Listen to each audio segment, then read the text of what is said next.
Hey, what's up? What's going on out there? I'm going to check out this video with Jason Whitlock and Steve Kim. They're going to be talking about whether or not Eli Manning deserves to be in the Hall of Fame. I'm going to check it out, give my 1-2 about it. So let's see what they say. Hall of Fame has announced 50 guys that will be candidates for the NFL Pro Football Hall of Fame. 16 first-timers on the list. Eli Manning leading that list, two-time Super Bowl champion with the New York Giants. Obviously, that mostly is the extent of his resume. Two-time Super Bowl champion with the New York Giants. Doesn't have a bunch of gaudy passing stats, relatively speaking, in the era that he played in. Is Eli Manning a Hall of Famer? Well, I want to say this before either one of them go. Jason Whitlock is setting this up because he knows where he's going to go with it.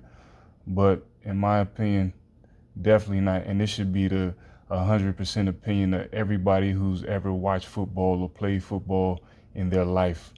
Hell no. That would be the worst mistake, worst decision the Hall of Fame could ever make.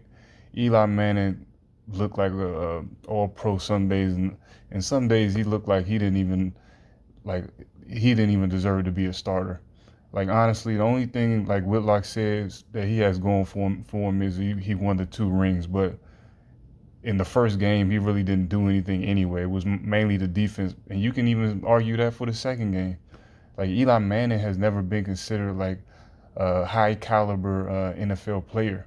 And for him, if he makes it in the Hall of Fame, then to me, honestly, the Hall of Fame automatically becomes invalid. And if I was one who was going in the Hall of Fame, if I was a player, I would feel slighted, in a way. Jason, you know this. I'm much more lenient on who should be in the Hall of Fame and get a gold jacket than you are. I would say this, that if you are you have a much higher grading curve than I do, which is very, very ironic given that I'm the Asian here.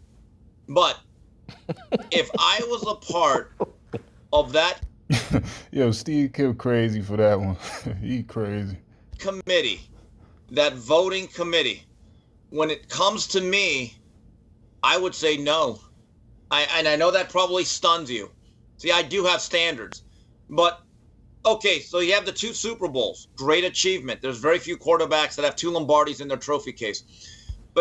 And another thing, too, I want to say before Steve goes, just because a quarterback won a Super Bowl, that doesn't mean they really contributed to that season or actually did something in the game.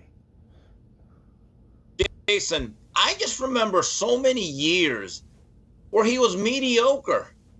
And he had a lot of clunkers. And I looked at his overall numbers. He had right around 365, 366 touchdowns, which is good. No doubting that. Here's the problem. He had almost 250 interceptions. Touchdown to interception ratio is big to me. Also, he did not play in the Stone Ages. In fact, he played in the era where they had to cover too. But his percentage completion rate was right around 60%. That's pretty mediocre, Jason, I think by 21st century standards. I think he was a very, very good quarterback. But Jason, maybe you can educate me or correct me. During his career, which lasted a long time, was there ever a discussion, wow, Eli Manning, he's among the top 5 quarterbacks, but where? I don't ever. Exactly. No, that never came up. Ever. And if somebody brought that up, they were just a damn fool or either a New York Giants fan. Recall that, do you? No. He made 4 Pro Bowls. Okay. I think he made 1 All-Pro team, maybe second team All-Pro.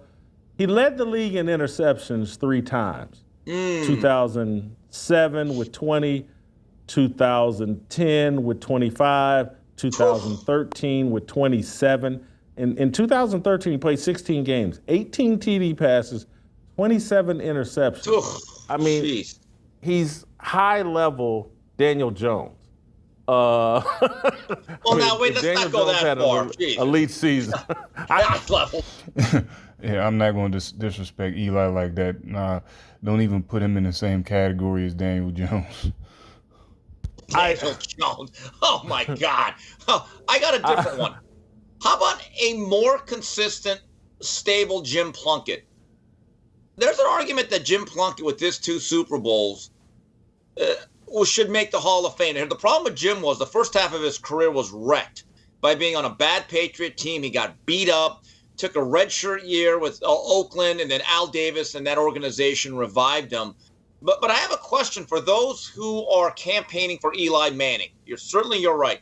Is it largely due to the 2 Super Bowls that he won against Tom Brady? Because if that is the argument, okay, if that's the standard, then I think, to me, we need to start a campaign for Jim Plunkett. There's nothing better at the end. Well, I'm going to stop the video right there because it looks like Whitlock is just about to start his advertisement thing. But to their point, no, like, this man was terrible. Like, at certain points of his career, certain points he looked good. But overall, no. Like, it would just devalue it would just devalue the Hall of Fame pool of who really deserves to be in it. Like, I remember Deion saying something about it. Like, it's like he's looking around. It's like, who are these guys getting in? Like, it's okay to be a very good NFL player, but that doesn't qualify you to be a Hall of Famer. If I'm thinking about a Hall of Fame of people that come to mind are like Barry Sanders, I could think Rod Woodson, the list goes on and on and on. I could even say Paul Hornett, stuff like that. But if anybody campaigns for Eli Manning to be in the Super Bowl just because he quote unquote beat Tom Brady, which is another asinine argument, because we all know that it's not boxing where quarterbacks fight each other one-on-one. It's a team sport. And if my memory serves me correctly, I don't remember Eli Manning really doing too much in those games. He made some good passes, but I didn't see it where he played like Dan Marino or something like that. But that's my 1-2 on it. Leave your commentary. Let me know what you think.